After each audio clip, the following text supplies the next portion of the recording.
This is a Maya Angelou 2022D. I probably thought that there was some chance of a double die, but not. It's an MS65. Oh, I know what this was. There was a, people are going, I don't know, they're getting really excited about every little thing they find on the Maya Angelou's. Seems like the P-Mint people, the people over in the region where the coins come from, the Philadelphia Mint, are having all the fun because the Denver Mint has a little more tighter control of the quality of the coin. But I thought maybe there was a die chip, and that is more of a coin damage right there. So let me move on. I think I'm going to go ahead and pull out only the coins that are of note. We've got about halfway through the order. Now, this is a proof 61, 1961. It's a proof 65 red. We're going to move it back up and take a look.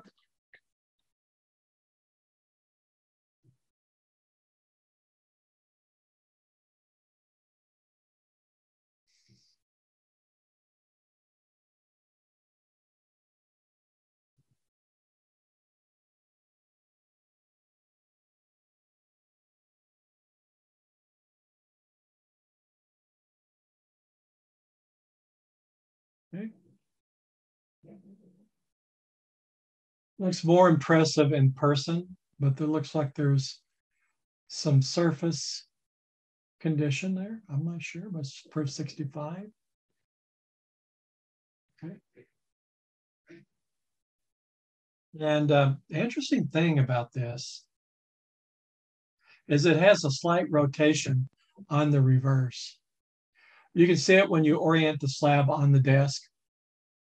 But of course, the rotation has to be significant before any certification company will call it out.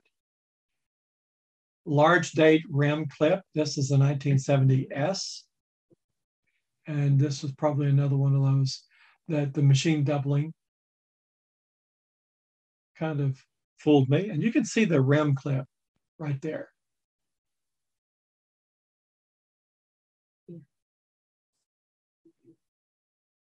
Large date rim clip, MS65. Here's the reverse.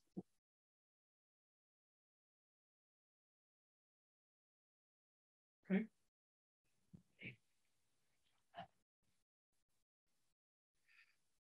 This is the 1960D large date averse lamination error. And this is the red-brown example. So there's the details on it, MS62. Now, if you look closely, up in this area is where it's the start of an lamination, a delamination, I should say. Okay. Yeah, glad to have that one. Here's a picture of the reverse.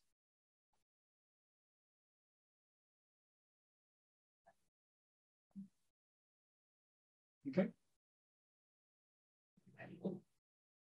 The next coin is an AU50, and this is a nickel, 1981p, 5 cent. It's struck through grease. So let's see if we can find that error there. There's the details of it. Can you see it? Well, it looks like there's some severe weakening of the details up in this area right here, almost obliterated by the grease.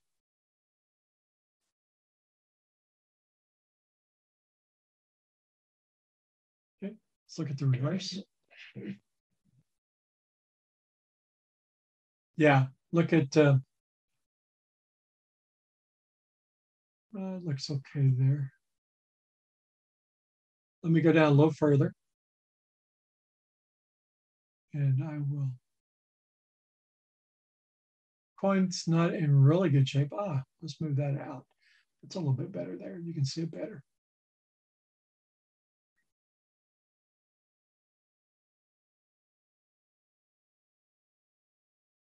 Look here at the 5 cents. Look at Monticello. Almost obliterated there in the middle. Okay. This is an MS-62 George Washington. And I probably, what did I think this George Washington was? Let me look at my details here.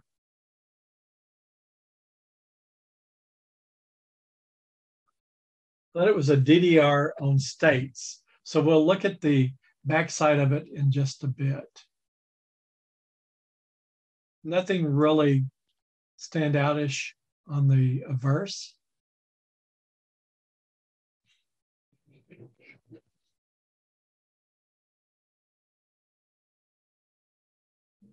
And here's the state. So let's home in on this a bit.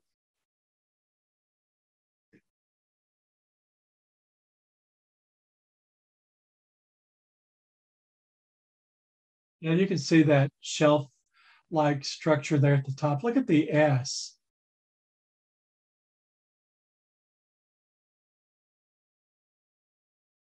Wow, you know, it's really sticking up above the S, isn't it?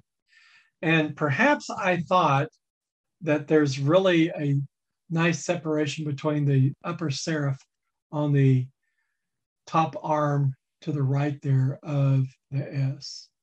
And look at the E, but clearly I suspect that if I looked at it closely, it's flat. Another lesson for me. Now this one is what it is. It is a 10% off-center struck at the 3 o'clock position, MS 65 cent. These are not real expensive, but the coin was in very good condition. Look at that.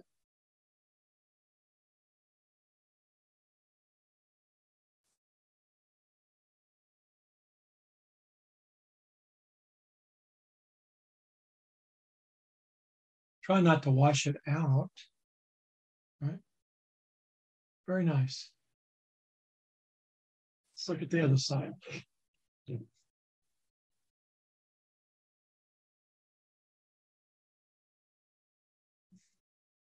Okay. Then we have weekly struck, 1973, 1 cent. Weekly struck. It's a red brown. Look at that. I would say a little more than weekly. I wonder what the right adjective is. A little more than weekly struck, right? But I guess that's the more formal definition of the error. Not a whole lot of detail there, right? Is this one of those godless coins, right? And God We Trust is almost gone. You can barely see it. Okay. I do like this. Look at this one. Wow. It kind of took out the center of Lincoln's memorial, and you can't even see Lincoln there. So I really like this coin. Really like it. Okay.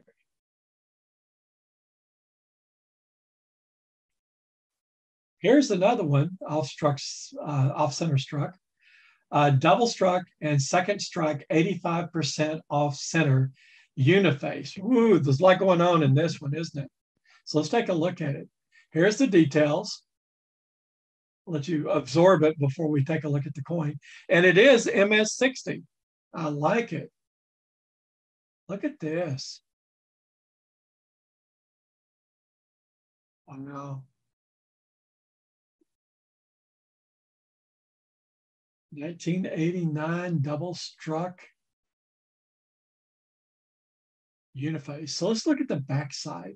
Uniface means that only one side has any details whatsoever. So look at the second strike, and there's basically nothing there. It even took off the copper plating off the zinc. Pretty amazing, isn't it? It's another one I really, really like. Okay, I'm going to save the failure to last. We'll look at it separately. This is an MS69S, and I must have thought this one had a chance at being a double die. MS64 red. Gorgeous coin.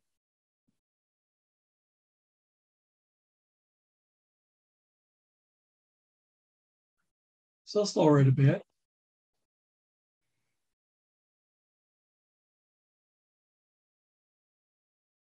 Can't really see anything there, right? So we're going to take it down a bit more and see if we can't see what I thought I saw. Now, did I say this? This is 69S. Let me look at my paperwork. Yeah, I thought this might have been a DDO, DDR triple struck. And the reason why I said triple struck is that you could see some layering of strikes on one of the letters or numbers. I can't remember which one it was, but apparently that was just die chatter, as they call it, die chatter. We'll just take a look. Now, notice I felt when I saw this that this has that other 9 laid on top of this 9. Look at the hump coming out there. And then look down here. You can see some separation there. That is the reason why I thought this might have been a doubled die, right? Kind of curious. Let's see if I can get a little closer. What do you guys think? Is that die chatter? Or is it actually something that's on the working die? Now that's a really good look at it.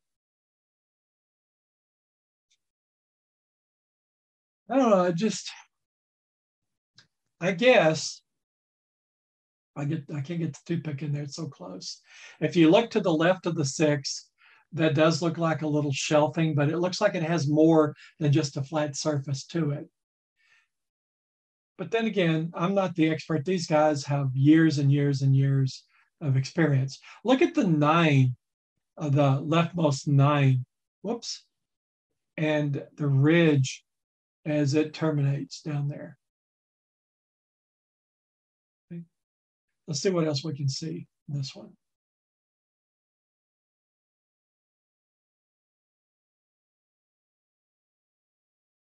Not a whole lot here on Liberty.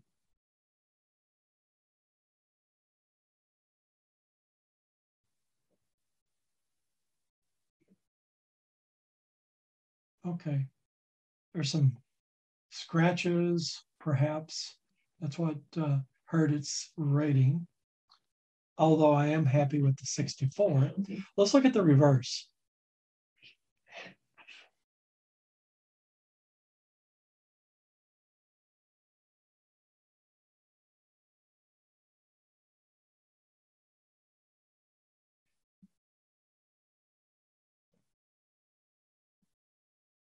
Kind of nice, isn't it? A little bit of carbon spotting.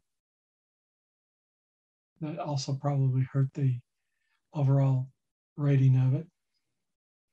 Now, I wonder, can anybody tell me what these don't look like scratches. Is this something that was that long, slender spike, it looks like, laid on the surface there? Is that something that was between the die and the planchet when it struck? What is that? Anybody got any ideas that you can share with me?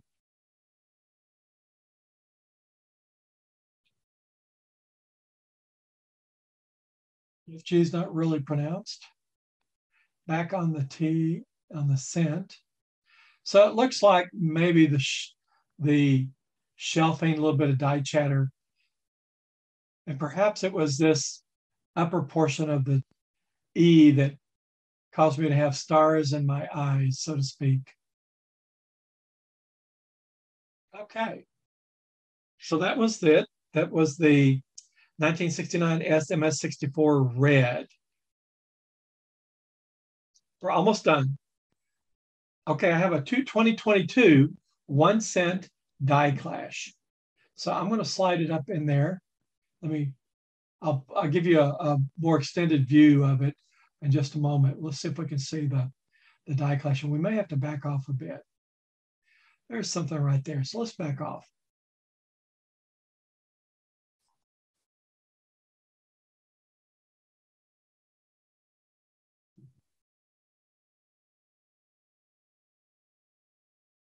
Yeah. You can see the clashing. Look at the lines from the reverse right here. So this must be late in the age or useful life, late in the useful life of that die, because it's not as pronounced as some of the others. I wonder, is that some of the die clashing there on the cheek as well? What do you guys think? Again, this is from the Philadelphia Mint, and here it is on this side, although it's a little harder to see. Okay. So that was an MS66 clashed dies. I'll give you a better look of it. Let me roll it all the way up because we're almost done. And I've gone way over what I intended to do.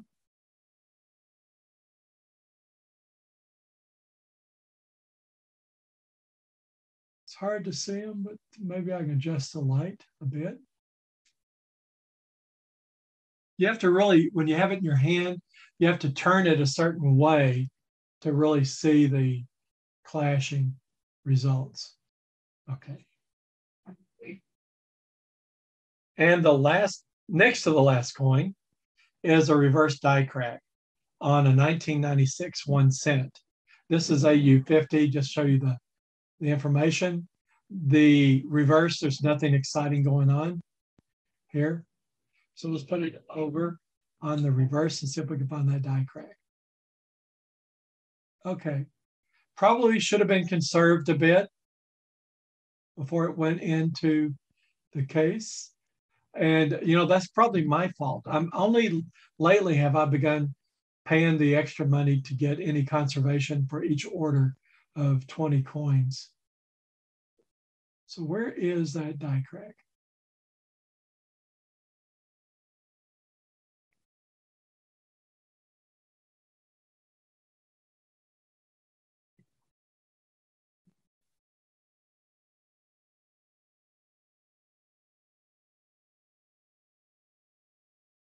There it is. You can see it clearly now. Starts up on the rim and then comes straight down. Wow. Yeah, I'm wishing now I had this conserved right there. But anyway, it is in the case, AU50, and it's good enough. I did have one more coin. And I thought, this one might have a chance of being mint damage. And say they let me raise the microscope up. Hopefully Miss Empire will cut out all this time. See, here's what they did. Came back in the bag of death, right? And I'm going to show you what it is. It is that dime, which I thought maybe it was damaged at the mint. But they said, nope, damaged outside the mint. So I'm going to pull it out. Actually, a friend had given this to me, and you'll meet him a little bit later. His name's Dave. And I said, wow, if this is mint damage, this is going to be highly interesting to get it certified. But they came back and said, no deal, right? So you learn something. I mean, you take a chance and you win a few and you lose a few. All right, guys and gals, my apology for taking so long. You take care, be careful out there, and as always, all the best.